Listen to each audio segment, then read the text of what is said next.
ప్రజలైతే చూస్తున్నారు. అయితే అయితే అయితే గౌరవ డిప్యూటీ స్పీకర్ గారి యొక్క సవాల్ను నేను స్వీకరిస్తా ఉన్నా.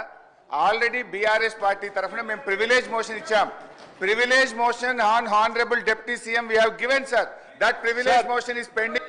సార్ సభ మళ్ళీ సభను కూడా మళ్ళీ తప్పుదో పట్టిస్తున్నారు అధ్యక్ష. మళ్ళీ తప్పుదో పట్టించిన అంటే లేస్తే సత్యదూరమైన మాటలు మాట్లాడటం తప్ప వాస్తవాలు మాట్లాడితే తల పగిలిపోతారు అని ఏమైనా శాపం ఉందని నా అనుమానం అధ్యక్ష. వీళ్ళకి అస్సలు వాస్తవాలు మాట్లాడరు అధ్యక్ష, అన్ని సత్యదూరమైన. ఏంది ప్రివిలేజ్ మోషన్? మీరు ఆ ప్రివిలేజ్ మోషన్ ఇచ్చేది అధ్యక్ష. వీళ్ళు ప్రివిలేజ్ మోషన్ ఇస్తారా సభా నిబంధనల గురించి, సభా నియమాల గురించి? దేనికి ప్రివిలేజ్ మోషన్ అధ్యక్ష? దేనికి? నేను నిన్న చూపించాను నేను అధ్యక్ష. రూల్స్ బుక్ వాళ్ళ హయాంలో తయారు చేసింది. పాత రూల్స్ బుక్ అన్నిటిని కూడా మార్చేసి వాళ్ళకు అనుకూలంగా ఉండేటట్టుగా రూల్స్ బుక్ అంతా తయారు చేసుకొని సభలు పెట్టి ఆ రూల్స్ బుక్లో ఏం చూపించారు అధ్యక్ష? స్పష్టంగా ప్లకార్డ్స్ తీసుకొని రావద్దు, స్లోగన్స్ ఇవ్వద్దు, పొరపాట్లు అట్టు చేస్తే వాళ్ళ మీద చర్యలు తీసుకోవాలని చెప్పి అన్ని చాలా స్పష్టంగా రూల్స్ బుక్లో పెట్టి నిన్న మీరు చేసింది ఎందుకు అధ్యక్ష? ఏం చేశారు మీరు? సభలో మీరు కానీ మీ నాయకుడు ఆనాడు ముఖ్యమంత్రిగా ఉన్నటువంటి కె చంద్రశేఖరరావు గారు సభలో చెప్పినటువంటి ఏ ఒక్క అంశాన్ని అమలు చేశారు అధ్యక్ష? సభ నిబంధనలు పూర్తిగా ఉల్లంఘించారు వాళ్ళు. హౌస్ ప్రివిలేజ్ మొత్తం పక్కదో పట్టించింది వాళ్ళు. ఒకటి కాదు, రెండు కాదు, 3 ఎకరాల భూమి బరాబర్ ఇస్తామని చెప్పారు దళితుల గిరిజనులకు. ఇచ్చారా? ఈ సభలోనే కదా చెప్పింది వాళ్ళు. ఈ సభలోనే కదా అధ్యక్ష చెప్పింది. డబుల్ బెడ్రూమ్ ఇల్లు ఇస్తా అని చెప్పారు. ఇచ్చారా అధ్యక్ష? ఉద్యోగాలన్నీ పూర్తి చేస్తా బరాబర్ అన్నారు. చేశారా? 2 భిన్నమైనటువంటి డైలాగ్స్ నేను వినిపించగలను అధ్యక్ష. బరాబర్ ఉద్యోగాలు ఇస్తాం అన్నది ఒకటి, ప్రభుత్వాలు ఏడున్నాయి ఉద్యోగాలు యాడ తీసుకొచ్చిస్తామని అడిగింది ఇక్కడ నుంచే. సభ నిబంధనలు నియమాల గురించి ప్రివిలేజెస్ గురించి వారు మాట్లాడితే ఎట్లా అధ్యక్ష? వారు ఏమన్నారు? నేను ప్రివిలేజ్ ఇచ్చారట. ఎందుకు? సభ జరిగేటప్పుడట సభలో ఏంటి ప్రభుత్వానికి సంబంధించిన అంశాలన్నీ బయట మాట్లాడకూడదు కదా. మీరు ఎట్లా మాట్లాడతారు? ఏం అధ్యక్ష నేను మాట్లాడింది ఏంటి? మీరు తప్పుడు సమాచారం ఈ రాష్ట్రానికి అప్పుల పైన ఇస్తా ఉంటే ఆ అప్పులకు సంబంధించి ప్రజలకు తెలియాలని చెప్పి 7,11,000 పైన ఉన్నటువంటి అప్పుల లెక్కలు బరాబరుగా చెప్తూ ఆ అప్పులు తీసే క్రమంలో మీరు చేసిన 66,000 కోట్ల అప్పుల్ని మేము తీర్చామని చెప్తూ అట్లాగే రైతులకు ఇంకో 21,000 కోట్ల రూపాయలు రుణమాఫీ కింద ఆపు ఇచ్చామని అన్నప్పుడు ఒక జర్నలిస్ట్ అడిగాడు, అయ్యా రైతులకు భూమి ఉన్నటువంటి వాళ్ళు అందరికి ఇస్తున్నారు బాగానే ఉంది, మరి అసలు మా భూమి లేని మా నిరుపేద ప్రజల కూలీలకు కూడా మీరు అప్పుడేదో ఇచ్చారు కదా అని ఇస్తా అన్నారా? 12,000 ఇస్తారంటే ఎస్ అవి కూడా ఇస్తామని అన్నాం. భూమి లేని నిరుపేద కూలీలకి 12,000 కూడా ఇస్తాము. అది ఒక జర్నలిస్ట్ అడిగిన దాని మీద ఇస్తామని చెప్పిన దాన్ని అది ప్రివిలేజ్ మోషన్. నిరుపేద కూలీలకి 12,000 మేము ఇస్తామని చెప్పినట్టు మాటను ఇస్తామంటే నీకేమైనా ఇబ్బందా? కూలీలకి ఇయ్యొద్దా? ఏంటి ఈ భూస్వాముల మనస్తత్వం? ఏంటా ఇబ్బంది? ఏం ఇబ్బంది అంటే దానికంటే ప్రివిలేజ్ మోషన్ ఇస్తారట. రైతు కూలీలకి 12,000 ఇస్తారా అని ఒక జర్నలిస్టు అడిగితే ఇస్తామని అన్నాం. అది ప్రివిలేజ్ మోషన్. రైతు కూలీలకు ఇస్తా అంటే ప్రివిలేజ్ మోషన్. ఇది ఎక్కడ ప్రివిలేజ్ మోషన్ అధ్యక్ష? ఇది ఎక్కడ ఉల్లంఘన? ఉల్లంఘన? రైట్. ఇంకోటి చెప్పారు 7,11,000 పైన రుణం ఉంది అని తప్పుడు చెప్తున్నారు. మొత్తం తప్పులు చెప్పిందే మీరు కదా. 10 సంవత్సరాల పాలనలో తప్పు చెప్తుంది. 10 సంవత్సరాల పాలనలో తప్పు చెప్పినందుకే 6 నెలలకోసారి మర్చిపోతుంది అధ్యక్ష. వీళ్ళకి 6 నెలలకోసారి ఎందుకు పోతుంది నాకు అర్థం కావట్లేదు. ఆ సాధారణ ఎన్నికలప్పుడేమో ప్రజలు మొత్తం 6 నెలల క్రితం డిసెంబర్లో మొత్తం వాళ్ళని పంపించారు 2023. అది అయిపోయిన 6 నెలలకి పార్లమెంట్ ఎన్నికలు వస్తే డిపాజిట్ గలం చేసేసారు ప్రజలు. 6 నెలల తర్వాత మళ్ళీ అసలు ఇది ఏందో వాళ్ళకి ఆలోచన పోయిందేమో. అసలు రాష్ట్ర ప్రజలు అన్ని తప్పుదోలు పట్టించారు. ఇది ఎక్కడ అన్యాయం అధ్యక్ష? ఇవన్నీ ప్రజలు ఇంత తిరస్కరిస్తూ ఉంటే ప్రజల కోసం పనిచేసే మా పైనట ప్రివిలేజ్ మోషన్ అంట. ఎట్లా అధ్యక్ష? మీరు అడిగారు అప్పులు ఎన్ని ఉన్నాయని, చాలా స్పష్టంగా మేమేం దాచుకోలేదు అధ్యక్ష. అప్పులు తీసుకునే ప్రతిదీ ఆర్బీఐ ద్వారా బ్యాంకు ద్వారా నిక్కచ్చిగా స్పష్టంగా ఉంటుంది అధ్యక్ష. ఆ స్పష్టంగా ఉన్న కాగితాన్ని వాళ్ళ మేము దాయలే.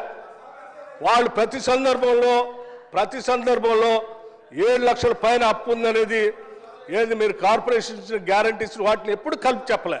కానీ వాళ్ళు మేము చెప్పేమే దాచుకోలేదు కదా. మీలాగా సభను తప్పుదో పట్టించ మీరు ఎప్పుడు చెప్పలేదు. 7 లక్షల పైబడి ఉన్న మాట దాచిపెట్టారు మీరు. మేము ఇవాళ దాయలేదు. నువ్వు ప్రశ్న అడిగితే స్పష్టంగా ప్రశ్న సమాధానం చెప్పాం. దీనిపైన చర్చ కావాలన్న ఫైన్ రెడీ మేము. Sir one minute Harish Rao గారు, మీరు అడిగిన ప్రశ్నకు కరెక్ట్గా మీరు అడిగితే ఈ డైవర్షన్స్ కావు. ఈ డైవర్షన్స్ అయితే 1 అవర్ లోపల నీకు 10 క్వశ్చన్స్ ఏడాగా కంప్లీట్ అవుతాయి. దయచేసి మీరు వేరే దానికి పోకుండా క్వశ్చన్కు సంబంధిత ప్రశ్నలే అడగండి మీరు దయచేసి ప్లీజ్. హరీష్ రావు గారు. స్పీకర్ సార్, మాకు మాత్రమే నీతులు చెప్తారు, అటువైపు ఎందుకు చెప్పారు సార్? అదే మీరు ఇప్పుడు వారు మొత్తం రాజకీయ ఉపన్యాసం చేయొచ్చు, రాజకీయం అంతా మాట్లాడొచ్చు. నేను I was confined to the subject sir.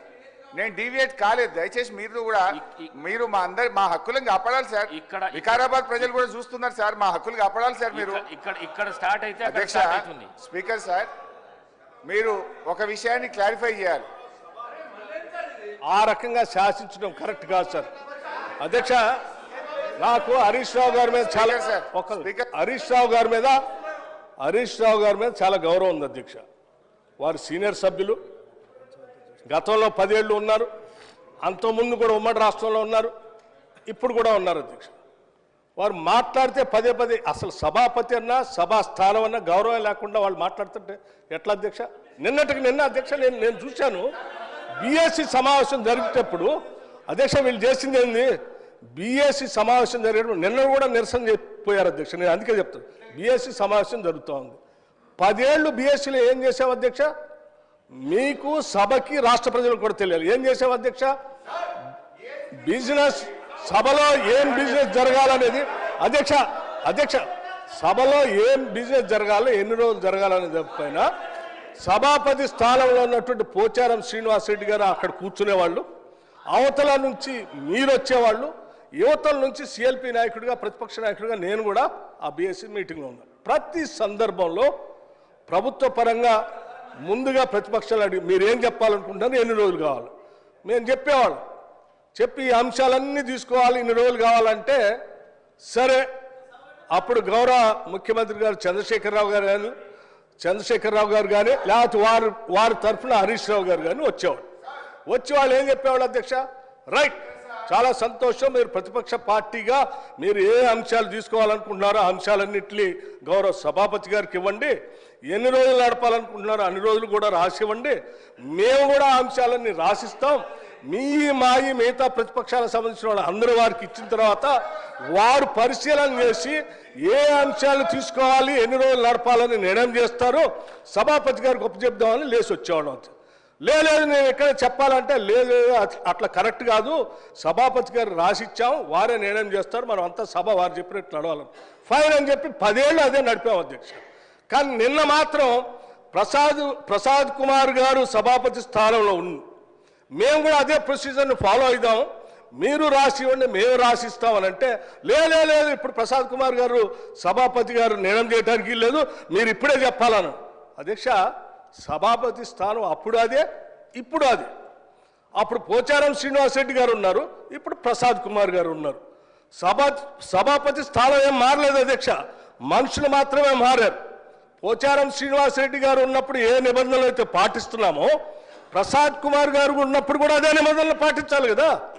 ఎందుకు మీరు దాన్ని వదిలేసి లేచి బీఎస్సీలో సభాపతిని మొత్తం అందరిని అవమానించేటట్టు కాగితాలు పడేసి బయటకు వెళ్తారు అధ్యక్ష? ఇదేనా సభాపతి స్థానానికి మీరు ఇచ్చే గౌరవం? ఏం ప్రసాద్ కుమార్ గారు స్పీకర్ కాదా? మనం 10 ఏళ్ళు పాటించింది మనం ఎందుకు పాటించట్లే? వీళ్ళు మాట్లాడితే లేచి సభాపతి మీద అటాక్ చేయడం కోసం ప్రయత్నం చేస్తారు. ఇది కరెక్ట్ కాదు అధ్యక్ష. సభాపతి మీరు పదే బతిలాడారు అధ్యక్ష. కూర్చోండి దయచేసి ఆ ప్లే కార్డ్స్ పట్టుకొని రావటం కరెక్ట్ కాదు. అవన్నీ మా మార్షల్స్కి హ్యాండ్ ఓవర్ చేయండి, నా దగ్గర తీసుకొని